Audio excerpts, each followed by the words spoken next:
Hello and welcome back to The Lion's Den, the only podcast that repeatedly uses the same intro message every single time. Yeah, hello, welcome. We're talking about Tears of the Kingdom again today. Oh, hi, I'm your host Matt, as always. Let's get into it. I'm going to do my best not to talk too much about spoilers. I just want to give sort of my general thoughts about some things in the game that I think are good, bad, and a bit of a mix. So let's start it. The first thing that I find really interesting and also hilarious is there is carryover from Breath of the Wild. There are two things which are very minor details. So the first thing is that the horses you capture in Breath of the Wild carry over, which I didn't realize, and I now have two Eponas because the same trick of using the Link amiibo from Breath of the Wild that gives you Epona also works in Tears of the Kingdom. So I did that immediately when I got to a stable and registered a second Epona, not realizing that I've got the first Epona from Breath of the Wild plus all of my other horses. So that's cool. If you've got a really nice horse from Breath of the Wild, you can just go and grab that and start riding, which is a huge time save. Hilarious. The other thing is that if you've played the DLC for Breath of the Wild, if you do all of that in Link's house, you get a picture of Zelda, Link, and the four champions, which is really sweet and cute and really nice. And if you've done that in Tears of the Kingdom, if you go back and visit Link's house, you'll find the photo, which is really sweet. So little small details, nothing spoiler-wise in terms of the actual game, but just handy things to know and cute things to know. So let's actually get into the things that have really been bugging me. So I think because of the consequence of the way the game functions with the new abilities and the storyline, most of the weapons are stupidly weak, which is really, really, really bad because it means that I'm so far into the game and I've done so much of the game, but with really weak weapons. And the problem is I didn't realize for the longest time that the thing you're supposed to probably be doing is fusing. It teaches you early on in the game that you can have this fuse ability where you can smash together stuff onto swords and shields. Both of my fans are going crazy.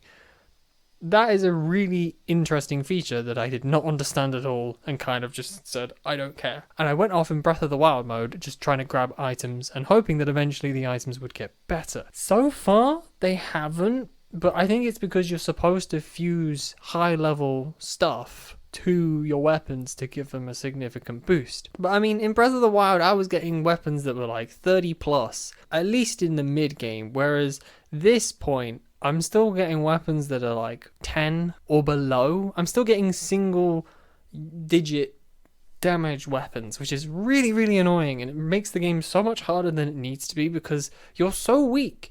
Despite the fact that I'm so far into the game, I have such weak arsenal, which is really frustrating because it doesn't tell you explicitly that this is probably the intended path. So that would be my first gripe. My second gripe is everything one-shots you.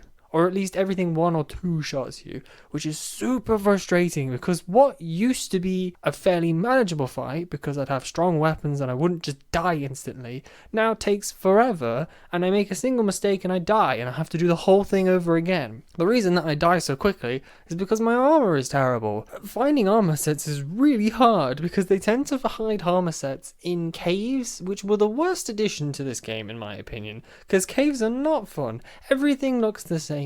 There's branching paths everywhere. You constantly need a way to break rocks, which is stupid. I honestly went through one of the caves where you find the knight outfit or the soldier greaves, and I got two parts and was like, the third part must be around here somewhere.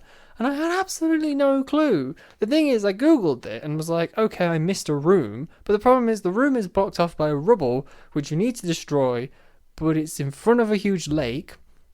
Where am I supposed to stand to break this rubble? And then the even worse part about it is when I figured this out and was sat there trying to figure out how to break this rubble, Blood Moon happened, and the Hinox or Stalnox that I just killed reappeared and started murdering me. Pain. It's genuinely really annoying. The Great Fairy quests are how you fix the armor problem, which I've actually just about got to that solution. The side quests are so stupid though. The side quests for the Great Fairies are so stupid because I'm pretty sure in Breath of the Wild it was just money. You just needed money to open them up and you were grand. No. This one, you have to do the stupid band side quest where first you have to find the band guy, then you have to find the person he wants you to bring back to him for the specific fairy, then you have to go talk to that person who's got a separate side quest that you have to do.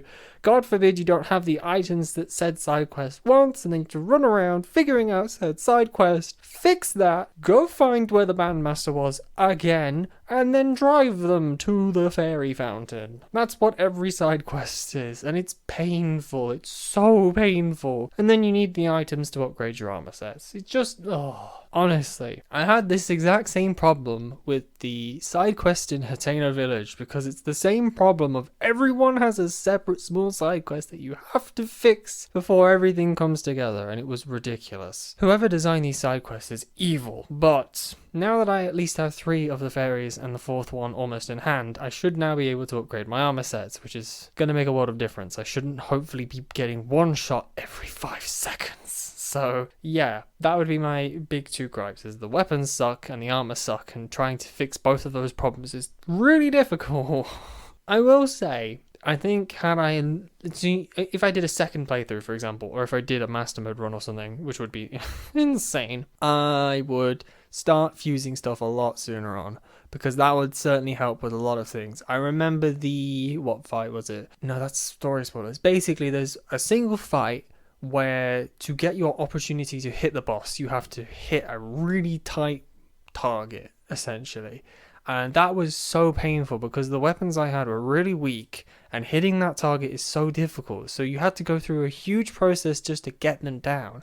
And then when I'd got the enemy down so I could actually hit them, it took forever to kill them. It took forever, and there were so many times where I died simply because I messed up the pattern and I had no defense stat because of my armor, and then even when I was hitting them, it was doing barely any damage. So that was really annoying. And arrows, holy moly, I don't understand why I never have arrows in this game. It is insane. I didn't have this problem in the previous game. I know what the problem is. The previous game had specific arrow types. This game does not. This game just has arrows, and then you fuse things to it to give you elemental arrows. So therefore you're always out of arrows because you're just using a single resource. Whereas in the previous game you would have, say, used a couple fire arrows or some electric arrows, for example.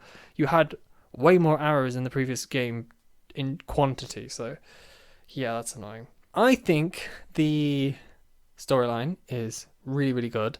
I visibly squealed with laughter at one of the cutscenes because the face was hilarious. It wasn't intending to be hilarious, but it was. I'm sorry, Nintendo, you messed up with the rigging on that one, but that was hilarious. I'm enjoying the story. I think it's interesting.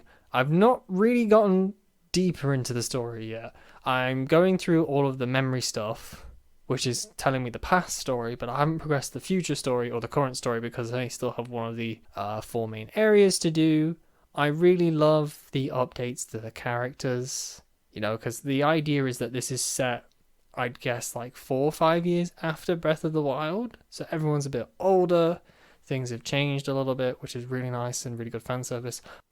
I think I find it hilarious that the people on the internet are going absolutely haywire for Purah's design, despite the fact that she had a very similar design in Age of Calamity, the game that nobody wants to acknowledge but was absolutely fantastic. Highly recommend Age of Calamity if you want to play a Zelda game. It's not a Zelda game with like puzzles and stuff, but it's so good. It's so fun and enjoyable, and would highly recommend.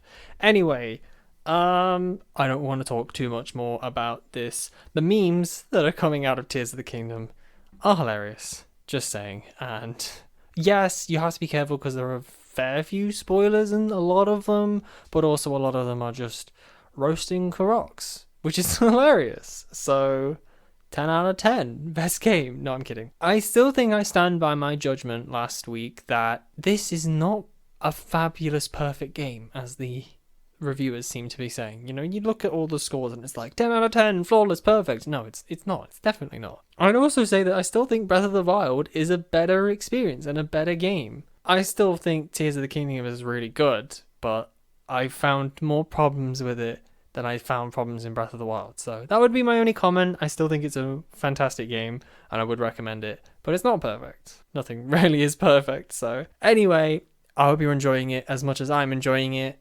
I hope you have a fantastic week. Stay safe, and I'll see you later. Bye.